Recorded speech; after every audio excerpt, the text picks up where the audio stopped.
کو تم پر ایک عظیم المرتبت مہینہ سایہ فگن ہو رہا ہے۔ حضور فرماتے ہیں شہر مبارک، فرمایا یہ بڑا برکت والا مہینہ ہے، یہ برکتیں لے کے آیا ہے، یہ رحمتیں لے کے آیا ہے، یہ اپنے ساتھ عنایات لے کے آیا۔ اور نبی اکرم صلی اللہ تعالیٰ علیہ وآلہ وسلم نے فرمایا جو بندہ بھی قرب الہی کی نیت سے رمضان میں نیکی کا طلبگار ہوگا، فرمایا وہ اگر نفل نیکی کرے گا نا تو اللہ تعالیٰ اسے فرض کے برابر ثواب عطا فرمائے۔ اور حضور علیہ السلام فرماتے ہیں جو اس مہینے میں ایک فرض ادا کرے گا اللہ 70 فرضوں کے برابر اجر عطا کرے گا۔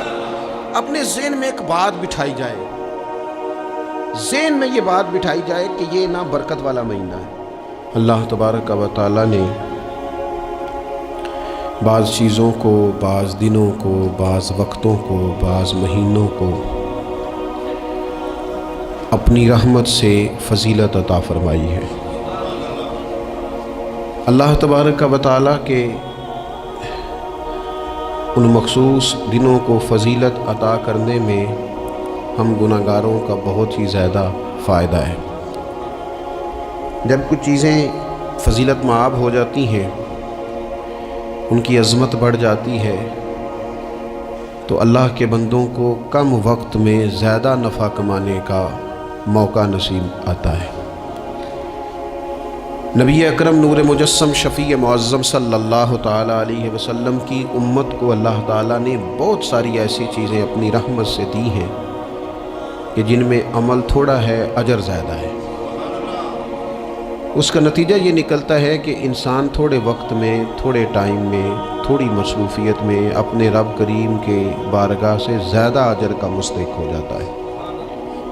انہی مقدس معتبر معنی خیز ایام میں ایک بڑی فضیلت، زیادہ عظمت والا مہینہ ماہ رمضان المبارک ہے۔ قرآن مجید نے صراحت کے ساتھ اس ماہ مقدس کا نام لیا ہے۔ کیا معنی ہے؟ یہ وہ مقدس مہینہ ہے جس کا میرے رب کریم نے نام لیا ہے، اللہ نے نام لیا ہے۔ شہر رمضان الذی انزل فیہ القرآن، فرمایا رمضان کا وہ مقدس مہینہ ہے جس میں اللہ نے قرآن نازل فرمایا ہے۔ اس ماہ نور، ماہ سرور کا نام نامی اللہ تعالیٰ نے قرآن مجید کے اندر ذکر فرمایا۔ حضرت سلمان فارسی رضی اللہ تعالیٰ عنہ ارشاد فرماتے ہیں کہ شعبان المعظم کا آخری دن تھا، اگلے دن رمضان شروع ہونے والا تھا کہ رسول پاک علیہ السلام نے ہمیں رمضان کی فضیلت پر خطبہ ارشاد فرمایا۔ آپ اس بات کو غور سے سمجھیے کہ ایسا مہمان جس کے آنے سے پہلے اس کی فضیلت بیان کی جا رہی ہے، اور فضیلت کون بیان کر رہا ہے؟ امام الانبیاء صلی اللہ تعالیٰ علیہ وسلم۔ یہ صرف ہمارے دلوں کے اندر، امت کے دلوں کے اندر اس ماہ مقدس کی فضیلت کو اور اس کی عظمت کو بٹھانے کے لیے کہ پوری طرح تم اپنے ذہن میں اور اپنے دل میں ایک بات بٹھاؤ کہ ایک عظمتوں والا مہینہ تم پر سایہ فگن ہونے والا ہے، عظمتوں والا۔ حضور نے ایک دن قبل اس کی فضیلت بیان۔ ہمارے ہاں یہ ہوتا ہے کہ ہم کسی چیز کی اہمیت کو لیتے ہیں لیکن سمجھتے ہیں کہ یہ کوئی روٹین ورک ہے، یعنی نارملی ہر سال رمضان شریف آتا ہے، اپنے وقت کے حساب سے چاند بدلتا ہے اور اپنے وقت پر رمضان شریف آ جاتا ہے۔ ہم سمجھتے ہیں کہ مطلب روٹین کا ایک معاملہ ہے، ایک روٹین کی چیز ہے۔ لیکن اگر آپ اس کو اس نظر سے دیکھیں گے نا کہ اس مہینے کے آنے سے پہلے، یعنی ابھی ایک دن بعد آنا ہے رمضان کو، اور آنے سے پہلے حضرت سلمان فارسی فرماتے ہیں کہ نبی پاک نے ہمیں باقاعدہ بلا کے خطبہ دے کے رمضان کی عظمت ہمارے دلوں میں بٹھائی، یعنی فکری طور پر اور ذہنی طور پر امت کو تیار کیا۔ فرمایا تم پر ایک ایسا مہینہ سایہ فگن ہونے والا ہے جو مبارک ہے تمہارے لیے، باعث برکت ہے تمہارے لیے۔ تم اپنے آپ کو ذہنی طور پر تیار کرو کہ ایک ماہ نور تمہارے قریب آ رہا ہے۔ جو رمضان، اسلامی عبادات جتنی بھی ہیں نا، وہ مخصوص پوجا پاٹ نہیں، اسلامی عبادات میں سے کوئی عبادت بھی ایسی نہیں جس کا مقصد ہی ہو کہ آپ نے اتنے وقت سے لے کر اتنے وقت تک فلاں عمل کرنا ہے۔ جتنی بھی عبادات ہیں اسلامی وہ اپنے دامن میں کوئی نتیجہ رکھتی ہیں، کوئی رزلٹ رکھتی ہیں، اس کے ثمرات انسانی زندگی پر مرتب ہوتے ہیں۔ انسان کو تزکیہ نصیب ہوتا ہے، اس کے باطن کو صفائی نصیب ہوتی ہے، اسے خیر کرنے کا موقع ملتا ہے، تربیت کے بہت سارے مواقع اس میں پائے جاتے ہیں، بہت سارے اسرار و رموز کے ساتھ اسلامی عبادات ہیں۔ یہ جو رمضان المبارک ہے نا، یہ جو روزہ ہے، یہ روزہ اپنے دامن کے اندر تربیت رکھتا ہے، تربیت۔ یا ایھا الذین آمنوا کتب علیکم الصیام کما کتب علی الذین من قبلکم لعلکم تتقون۔ اے ایمان والو، تم پر روزے فرض کیے گئے جیسا کہ تم سے پہلے لوگوں پر بھی فرض کیے گئے تھے تاکہ تم تقوی اختیار کرو۔ روزہ تمہیں پرہیزگار بنائے گا، تمہارے اندر سے جو نفسانی چیزیں ہوں گی انہیں نکالے گا، اور اللہ تبارک و تعالیٰ کی طرف تمہارے دل کا رجحان ہوگا، تمہاری روح کا رجحان ہوگا، تمہیں تزکیہ دے گا۔ روزہ انسان کی تربیت کرتا ہے، انسان کو روزہ ذہنی طور پر تیار کرتا ہے کہ اللہ کے حکم کے مطابق کھانا ہے، اللہ کے حکم کے مطابق پینا ہے۔ سب سے بڑا مسئلہ اس دور کا رزق حلال کا حصول ہے اور حرام سے اجتناب ہے۔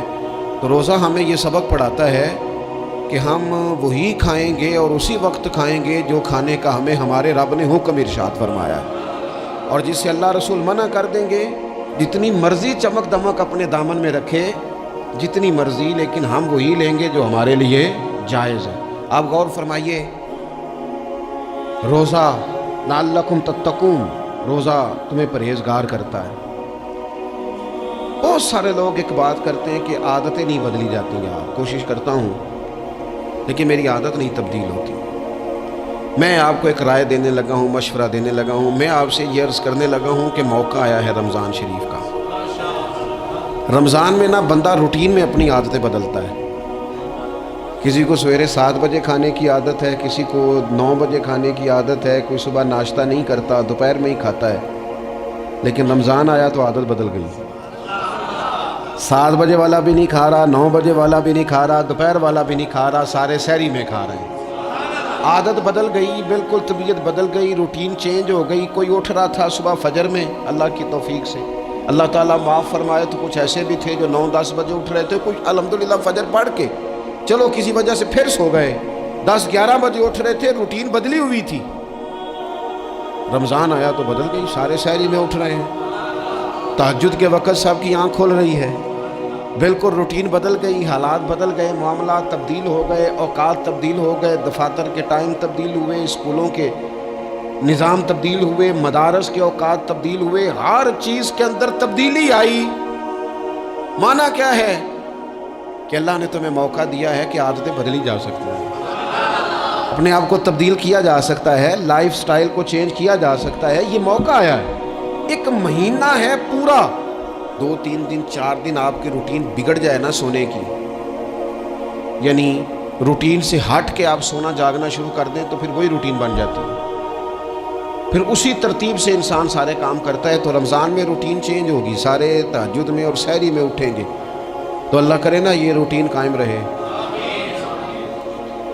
رمضان میں تو اٹھتے تھے سحری کرنے کے لیے، تو اللہ کرے روٹین بن جائے اور سارا سال اٹھیں تہجد کی نماز ادا کرنے کے لیے، اللہ کرے روٹین بن جائے، چیزیں تبدیل ہو جائیں۔ وہ لوگ جن کو ڈاکٹر کہہ رہے تھے کہ دوائی بھی کھانی ہے اور پرہیز بھی کرنا ہے، تو وہ کہہ رہے تھے جی دوائی کھانا تو آسان ہے، پرہیز کرنا مشکل ہے، تو بدلنے لگی ہے نا روٹین، آ گیا نا رمضان، پرہیز کا ٹائم شروع ہو گیا۔ لہذا بہترین فائدہ یہ ہوگا کہ رمضان میں پرہیز ہوگی، ڈائٹ پلان بالکل بنایا جا سکتا ہے، اس میں چیزوں کو بالکل مرتب کیا جا سکتا ہے۔ تو رمضان شریف کے آنے سے پہلے ذہنی طور پر اپنی عادات کی تبدیلی کا پروگرام بنائیں، عادتیں بدل جایا کرتی ہیں۔ رسول کریم دنیا میں آئے وَيُزَكِّيكُمْ، حضور تزکیہ کرنے تو آئے ہیں، عادتیں بدلنے تو تشریف لائے ہیں۔ نبی پاک نے صفائی ستھرائی کر دی، ساری ناپاک چیزوں کو نکال دیا۔ تو روٹین دیکھیں کہ رمضان میں تقوی کے حصول کے لیے اپنی عادات کو تبدیل کرنا ہے، اور اس کے لیے ذہنی طور پر اپنے آپ کو تیار کریں۔ وہ جو کہتے ہیں بچے سویرے نہیں اٹھتے، وہ روٹین بنا لیں، یہ موقع آیا ہے، ابھی سے ارادہ کر لیں کہ جناب ہم نے اس ترتیب سے اپنے گھر کو، ماحول کو، بچوں کو اس ترتیب سے ہم نے مرتب کرنا ہے چیزوں کو، یا آپ ارادہ کریں اللہ تعالیٰ مدد فرمائے گا۔ رمضان المبارک کی جو خاص فضیلت ہے، اس خاص فضیلت کو رمضان آنے سے پہلے ذہن میں بٹھا لیں، اور رمضان المبارک پورے کا پورا اس ذوق سے گزاریں کہ ذہن میں بات موجود ہو، ذہن میں، کہ دراصل رمضان کیا ہے۔ اللہ کے پیارے رسول صلی اللہ تعالیٰ علیہ وسلم نے فرمایا، اے لوگو تم پر ایک عظیم المرتبت مہینہ سایہ فکن ہو رہا ہے۔ حضور فرماتے ہیں شہر مبارک، فرمایا یہ بڑا برکت والا مہینہ ہے، یہ برکتیں لے کے آیا ہے، یہ رحمتیں لے کے آیا ہے، یہ اپنے ساتھ عنایات لے کے آیا۔ اور نبی اکرم صلی اللہ تعالیٰ علیہ وآلہ وسلم نے فرمایا جو بندہ بھی قرب الہی کی نیت سے رمضان میں نیکی کا طلبگار ہوگا، فرمایا وہ اگر نفل نیکی کرے گا نا، اللہ تعالیٰ اسے فرض کے برابر ثواب عطا فرمائے گا۔ اور حضور علیہ السلام فرماتے ہیں جو اس مہینے میں ایک فرض ادا کرے گا، اللہ 70 فرضوں کے برابر اجر عطا کرے گا۔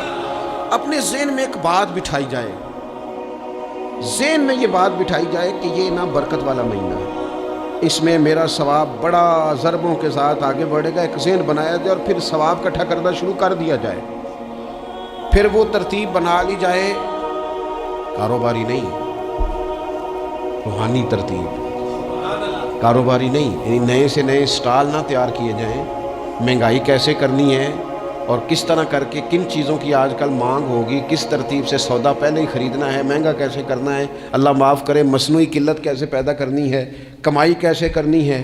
رمضان کے اندر جناب لوگ ساری ترتیب لگا کے، ساری، میرے ایک دوست ہیں میڈیکل کے شعبے سے وابستہ ہیں، تو مجھے کہنے لگے کہ ڈاکٹر بھی اپنی روٹین بدلتے ہیں اور معدے والی ساری دوائیاں بھی اکٹھی کر لیتے ہیں کیونکہ رمضان آنے والا ہے، یہ زیادہ لوگ استعمال کریں۔ وہ ماحول نہ پیدا کریں کہ ہر چیز دنیا داری ہو جائے، ہر چیز دنیا داری نہیں، ہر چیز کو ایک نیا روپ دے دیا جائے اور نیا سے نیا مال کمانے کا سلیقہ بنایا جائے۔ میں اکثر کہا کرتا ہوں کہ رمضان تو اس لیے تھا نا کہ اس میں کم کھانا ہے، تھوڑا کھانا ہے، لیکن اگر بندہ کہے کہ میں نے صبح کا چونکہ کھایا نہیں لہذا اب شام کو اتنا کھانا ہے کہ ہفتے سے پہلے ڈاکٹر کے پاس بھی جانا ہے،